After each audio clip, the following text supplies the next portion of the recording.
Hello and welcome to the July 18th episode of This Week in Kirkland, the official podcast of the City of Kirkland, bringing you timely topics and noteworthy news delivered to you every week.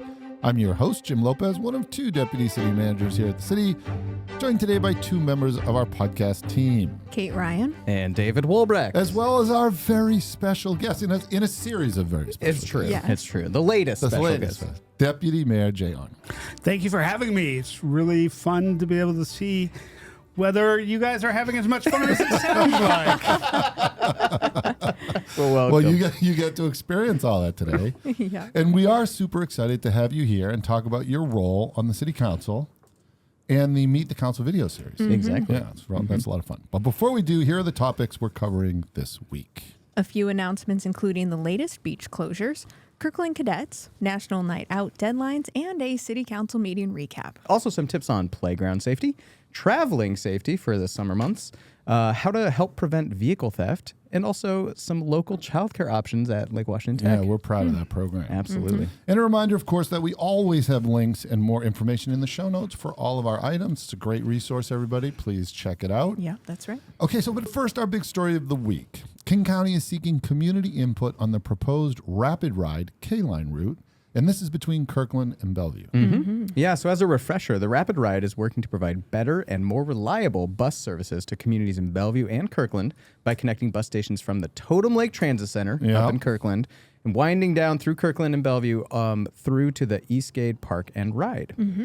There are a few ways to share your feedback. There's a live survey open right now through July 24th. Yeah. Mm-hmm. And also Metro staff will host a virtual community connection event on Saturday, July 20th. Yeah, that's great. So make sure you jump in if you have an opinion on that. Mm-hmm. This is the time. Very Council's really excited about this. Mm-hmm. This is the first new and expanded transit service coming to Kirkland. Oh, the nice. K Line for Kirkland, we're Really excited. Yeah, Absolutely. yes. Yeah, we need alternative forms of transportation. Well, in here our we city. go. Mm-hmm. Here we go. Yep.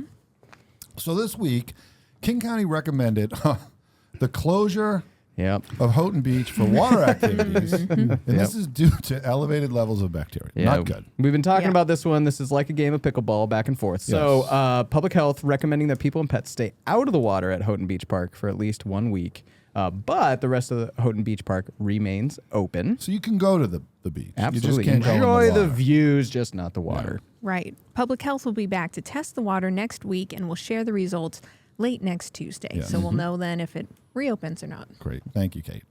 Our amazing Kirkland Police Department is recruiting youth ages 14 to 20 to join the Kirkland Cadets program. That sounds exciting. Mm-hmm. Yes. They had one meeting last month, and they'll have another meeting next week on July 25th. So this is an amazing opportunity for teens wondering what it's like to have a career in law enforcement. Cadets receive hands-on training and get a chance to serve the community. I love programs like this Yeah. because folks can experience a little bit like what a career might be before Absolutely. making a big decision to jump into that career. And we have had a recent swearing in where a Kirkland police officer was a former cadet. Oh, that's see? awesome. It's working. It's working. Yeah. The system works. That's Awesome. a cool story. So great. So the latest meeting of the Kirkland City Council was on Tuesday, July 16th. Here's what happened. On the business agenda, Council approved the official city flag creation process. Now, David, you're stewarding that process, aren't you? Yep. Sure am. This is going to be a ton of fun. We'll have all sorts of information coming on the podcast and otherwise very shortly. You know, really looking forward to submissions from the community where we're looking for designs, a real opportunity to say, tap into that creativity absolutely. within our talented community. Yeah. For That's sure. awesome. Also, Council adopted amendments to the Kirkland zoning code related to development up on Goat Hill. Prior to the business agenda, Council held a study session where they discussed the Houghton Village Development Plan, as well as the project list for the Transportation Strategic Plan. Yes, the council meetings are streamed, of course, live on our city's YouTube channel, Facebook page, and on the city's website. The next council meeting is on Wednesday, August 7th. Please note the council meeting is moved to Wednesday. We're normally on Tuesday. That's right. Because of National Night Out. Yeah, which is celebrated nationally on the first Tuesday of August. And speaking of National Night Out, Yeah, speaking of National Night Out, last call, everybody, to request a visit from our police, crisis responders, firefighters. or city council members. Yeah, instead Mayor? of saying come to a council meeting or a public hearing, this is a chance where we come to you. Yeah, Nice. absolutely. What service? So events that include a street closure also must have a street closure permit done. And so applications for both those and the first responder and council attendance are due by July 23rd. So it's coming right up. There's a bit involved in the application.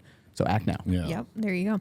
And if you're a fan of the podcast, which hopefully you are if you're listening, this is also a chance to meet many of our wonderful special guests. Tiffany Trombley, Yep. Neighborhood Resource Officer. Also Renee Cox, Yes. our racer, crisis responder. it's Supervisor might be out there. So, and of course, our amazing city council members. Yes. So please be patient, as police and fire's availability depends on emergency call volume. They got to do the good work. That's true. Yep. Okay, so now that we're getting into the dog days of summer, here's some safety tips for the kiddos out there that are brought to you by the Kirkland Fire Department. Yeah, so when you're out playing at playgrounds, make sure to choose equipment that is meant for your child's age, match with their abilities and development level and size. Always good guidance. Yep. Little kids on big kids' equipment can have trouble reaching and climbing. So there's a danger level there. And metal playground equipment, we're talking slides, bars, rings, they can heat up a lot on a sunny day. So be sure to test them out before turning the kids loose. And Yeah, I good must tip. say, I grew up in Arizona, and when I think back on it, it's like, how? How did we function? I don't know. Kids are incredibly tough, but yes, watch out for that heat out there. Absolutely. Oh, so true. So true.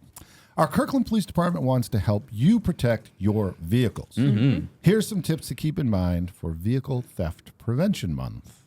Lock all vehicle doors and secure windows, convertibles, or soft tops, even at home and in your own garage. Never leave valuables like cell phones, purses, or backpacks inside your car, or if they are inside your car, try to make them not visible. And you probably want to park in well-lit areas.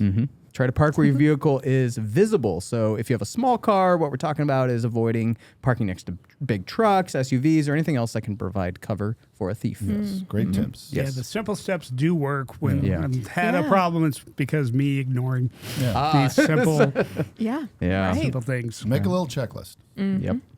Hey, do you live or work in Kirkland? Yes. Yeah, we do. Yeah, we do. Well, the Early Learning Center at Lake Washington Tech has childcare options for you. This is really great. Oh, nice. Yeah. Yeah. So what we're talking about is earlier this year, the city partnered with Lake Washington Tech's Early Learning Center to expand childcare classrooms. The ELC offers childcare from 6 a.m. to 6 p.m. for children ages 1.5 to 6 years old. And if you plan to check this out via email or phone call, don't forget to ask about the community member rate. Yes. Ask about that rate. And that brings us to our 5 over 5. That would be 5 questions in what is metaphysically certain to be over 5 minutes. Especially when talking to a council member. Our special guest, Deputy Mayor Jay Arnold. Welcome. Thank you. Yes. So, Deputy Mayor, I've had a lot of fun preparing for this show. We have some fun things to talk about. We're going to talk about your Meet the Council video, which was great to watch, and some interesting stuff about your origin story as to how you became a council member. But first, how did you come to Kirkland?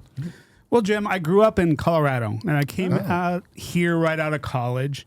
My mom's family is from Everett, so I knew the area. And as I was looking around for places where I wanted to live, Kirkland was on the top of the list. And I was fortunate to find an apartment in my budget in the Totem Lake neighborhood. And first moved here 34 years ago. I was working for Microsoft in testing, and when you're working in testing, you're looking at the design of the product and how it works, and you're poking and prodding and stress testing and asking a lot of questions and trying to figure out where things aren't working as designed, how it could be hacked. It's been remarkable, though, how much I rely on that I was just going to ask that. in public policy. Yeah, I was just going to ask that.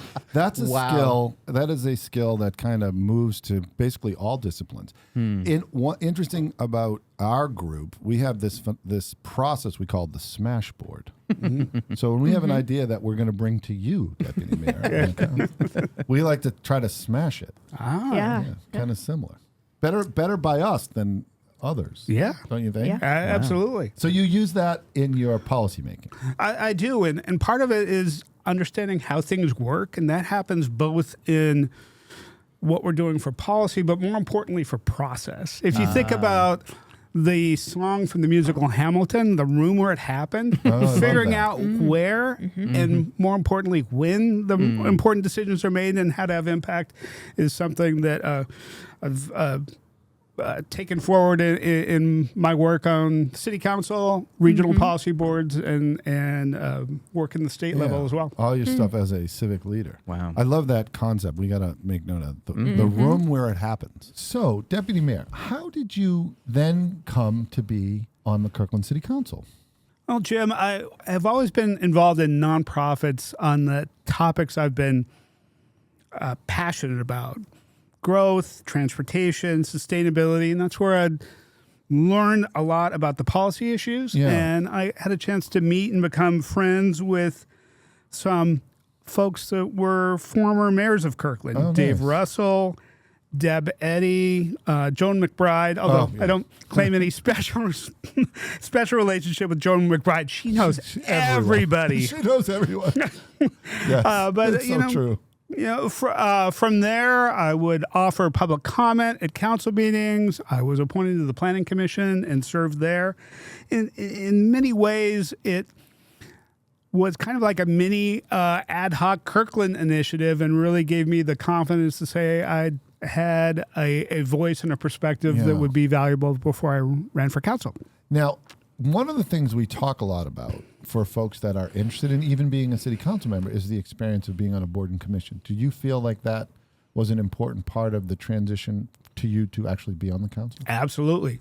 When you're on a board or commission, you are recommending policy for city council, and a lot of times that policy is what gets implemented. Sure. So you get to spend part of why the council has boards and commissions is because you get to spend a lot more time developing that policy than you do as a council. The Planning Commission is only working on things involving planning, and so they can go focus in that area. That gave me a great background. Yeah, and you get to interact with staff on a very meaningful level, so you get to kind of be injected right into the whole ecosystem of how we run the government. Yeah, and it goes back to what I was saying previously about understanding how things work. Yes, and it exactly. was getting that background for that piece of what we do as a city. Oh, so thank you. Okay, great stuff. Now, Deputy Mayor, I noticed in your Meet the Council video, you chose Totem Lake.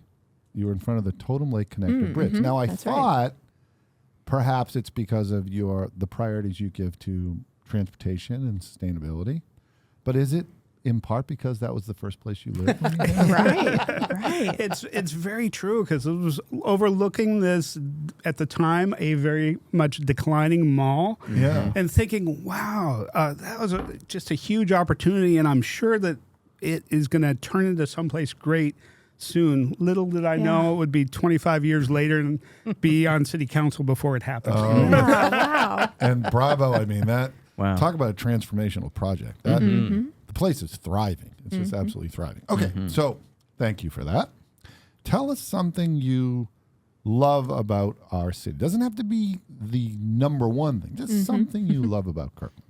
I love all the hangout spots in Kirkland, whether it's Totem Lake or the waterfront or our downtown or any parks. If you just want to get together and hang out with friends, people watch, enjoy the scenery, there's so many places, and I think that's part of what makes Kirkland special. Yeah, that's a great one. Nice. Yeah, it is. Yep. We hear a lot about our parks, and justifiably so. Well, those are those third places where people can hang out. But there Right, are right. just places everywhere, Totally. Yeah. really, when you think about it, across the city. And building more of those places has been kind of an imperative of our city and our council. Like get placemaking going so people can enjoy the environment they live in. Great stuff. Okay, let's talk about what it's like to be deputy mayor.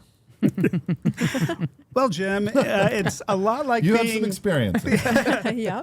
It's a lot like being what I would imagine being vice president. You have all of the fun and none of the responsibility.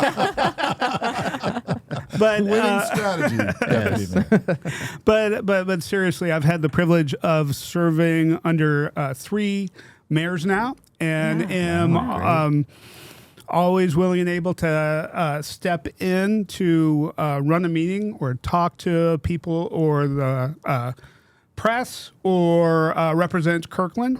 On different regional boards, I'm representing the city's interests on areas that have passion, that are passions of mine, things like transportation and growth and housing and climate. Yeah. And then also doing all the things that all of us do on the city council in providing vision and leadership and oversight and direction to staff that's running the city day to day. So really looking to support the mayor, support my colleagues, and do the things that we need to do both within the city and for the areas that don't stop at the city limits to make and keep this the great place that it is. Yeah, I mean, I completely agree. We have a little bit in common, you and I, because I've been wearing the deputy. I've been in the deputy. Right. Yeah. All the fun, none of the different. I'm on the implementation side, but I think we have a lot in common. So I reflected on that after our pre-show meeting, and here are a couple of reflections I'll ask you about. One, I love the Hamilton reference because as the deputy, you are in the room, right? Right. Deputy, you're in the leadership team. You're going to be in the room. But one couple of things I feel about being a deputy is you kind of have to be a little bit of a devil's advocate, right? Because the heavy is the head with the mayor or the city manager. You want to make sure all the issues are vetted out, and a little bit of a diplomat. I think you play a diplomatic role often.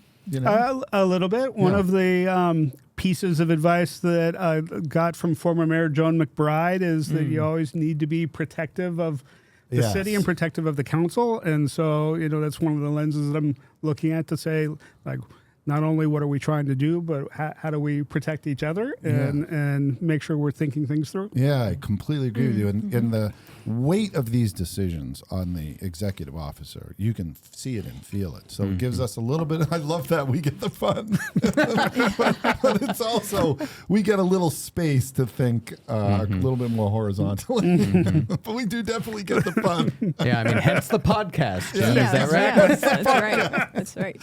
Exactly. Okay, so let me ask you. Tell us about some of the things you're up to lately as the deputy mayor.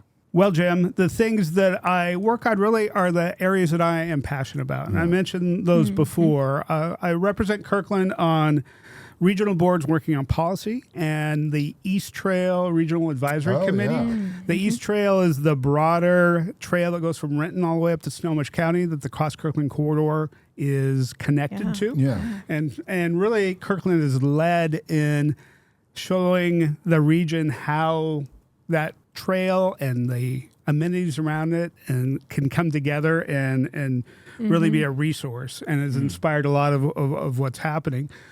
We've talked about transit. That's a big area that we're working on to make sure that we are investing in transit for the future. And then around sustainability, I'm on the State Building Code Council. Oh, yes. And this is a room where it happens issue where there are a number of things we can do as a city, but under state law, there are some standards that get set at the state level. Yeah. And when there were some things around housing, when you think about how we want housing to be sustainable in the future, because buildings are something that last 50, 100 years. Yeah. So the decisions we make today have big impact.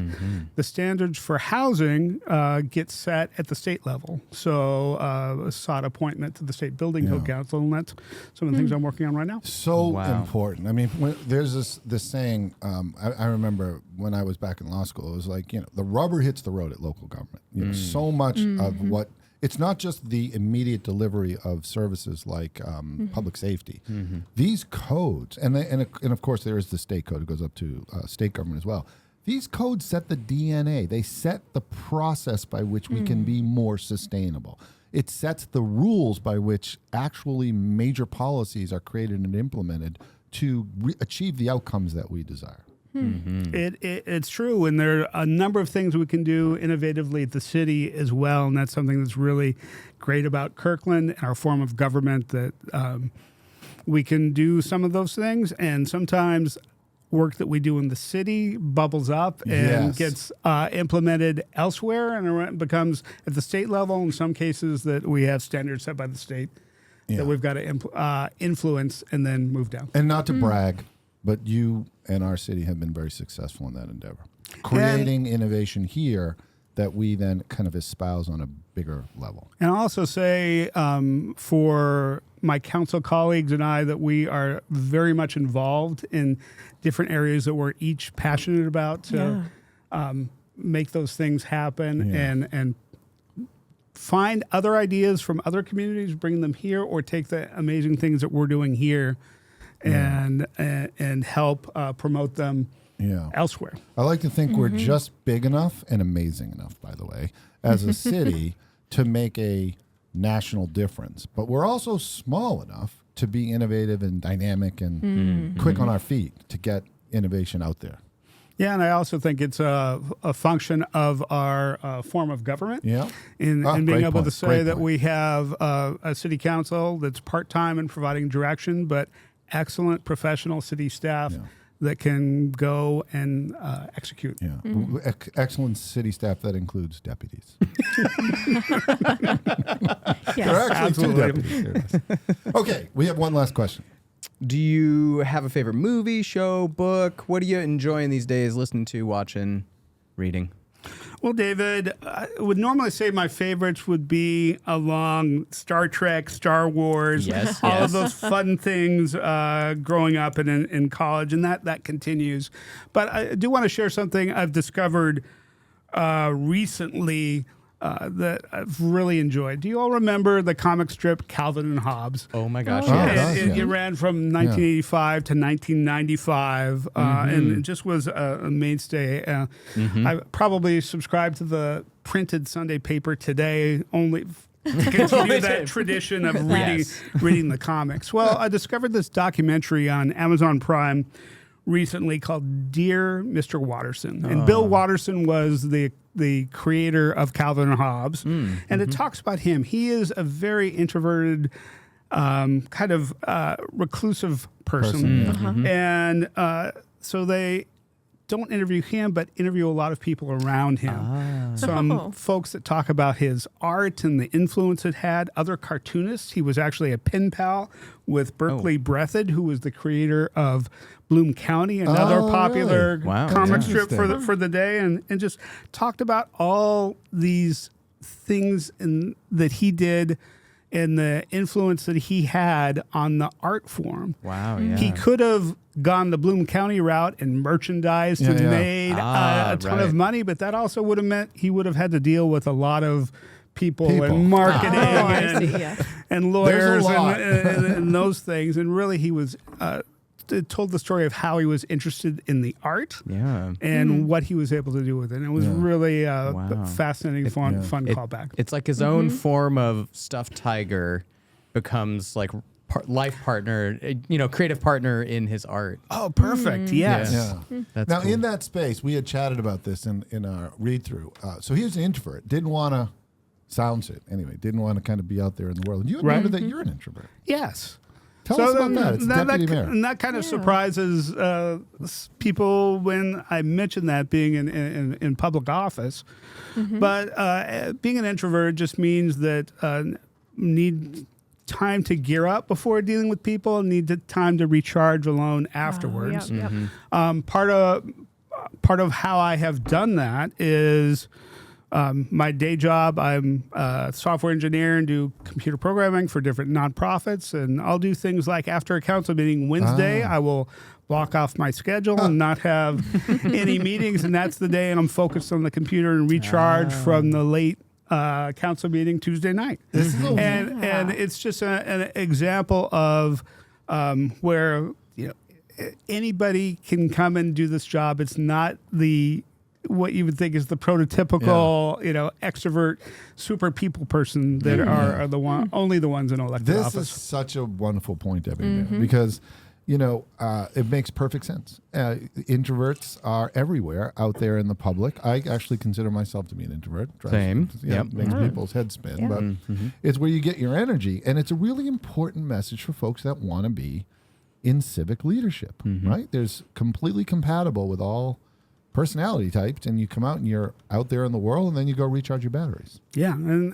absolutely. And I would encourage folks to get involved in the Kirkland initiative, where we can have a lot more of these conversations to learn about how things work, how all of us on the council got there, what the day in the life is, and how you've got a variety of folks with different backgrounds in different places. Many of us never thought we'd be in elected office here leading this wonderful city of ours. Wow. Yeah, and thank you for mentioning that, David. We'll put the link to the Kirkland Initiative in the show notes. We have a class coming up this fall. It's a wonderful opportunity to learn about how to get into civic leadership. Absolutely. Yeah. Now, one of the things you mentioned in your Meet the Council video is something else that I imagine might be something that recharges your batteries. And it sounds like you are a drummer. Is that right? There's a rumor. There's a rumor out there that you moonlight as a rock star. Doesn't everybody want to be a rock star, Jim?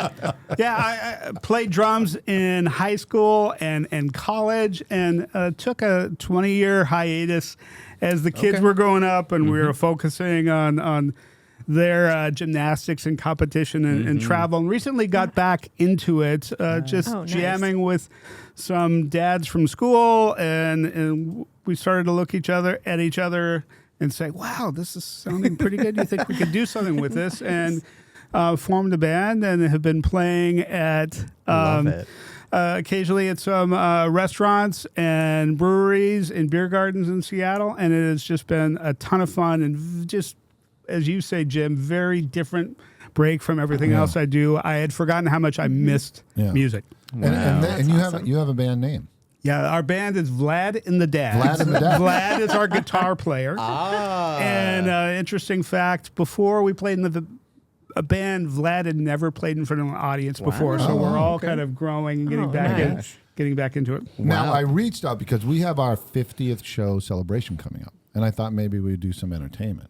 But I reached out to your agent, Vlad and the Dads, booking agent. And they said no availability in August. Yeah. Well, but part of the problem with a band like Vlad and the Dads is we're all family guys, and you looked at our calendar between summer vacations and family gatherings. We're next performing in September. You mentioned Star Trek in your kind of what media you're interested in. So if you were on the holodeck of a starship in Star Trek and playing drums, what would you program in? What band would you be playing drums with? Oh, great question, David. Especially given the holodeck, I would want to play with Queen. Oh, there you go. We're having a major connection moment right now because that's Freddie Mercury. Yeah. Come on, Yep. Genius. Come on, great. Okay, Deputy Mayor, will you stick around for our pop quiz multiple choice trivia? Absolutely. Okay, we'll have some fun here. One of these answers plays the backbeat, while the others are just ghost notes. Oh. Which, of course, means we just made them up. Of course. Okay. Ghost notes. Of course, yes. Okay. So, option A paradiddle is a quick succession of drum beats that are generally slower than a roll and that alternate left and right strokes. Naturally. Slower than a roll. Well, as long as it's only slower than the roll. Left, Okay. right, Okay. left, That right. sounds Interesting. pretty accurate. Okay. Option A is a paradiddle. Option B, drums are the second oldest, making them the deputy. No. Drums are the second oldest musical instrument in the world, behind an early precursor to the harp. Oh, okay. That also sounds accurate. Yeah, that's... Okay. All right. Option C, the iconic bum bum ch, bum bum ch of Queen's famous We Will Rock You was inspired by an ad hoc celebration by Boston Bruins fans following Boston's 1972 clinching Stanley Cup championship.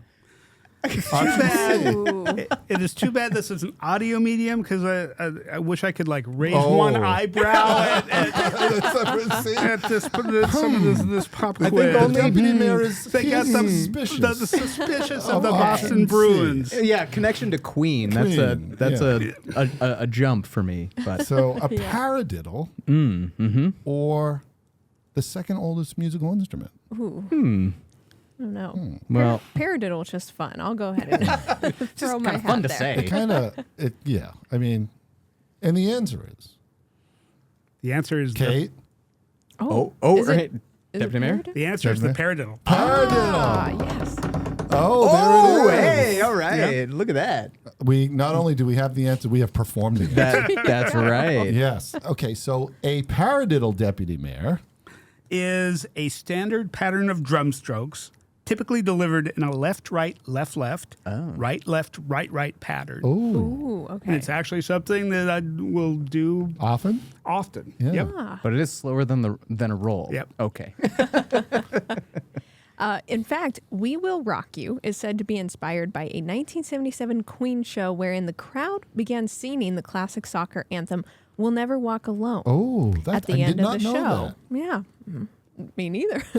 Following that experience, the band sought to write a similar anthem that Queen fans could sing along to or even stomp along to. Well, there you go. So Man. there is a sports origin There is- story yeah, associated apparently. with it. I see what our writers did there. Yes. Well, did you know drums are in fact considered to be the oldest musical instruments and can be found in many forms across many cultures? Oh, didn't know that either. Nice.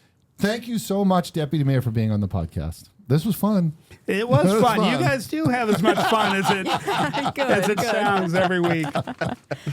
Don't forget to get those National Night Out requests in. Yes. And that does it for this week, my friends. You've been listening to This Week in Kirkland. Don't forget to like, subscribe, and share. Special thanks to Anthony Girardi, Victor Durantes, Chris Peterson, Nate Gettleman, and Sue Romero for your behind-the-scenes magic. Thank you. Thank you. Our next episode is July 25th. Until then, Stay connected, Kirkland.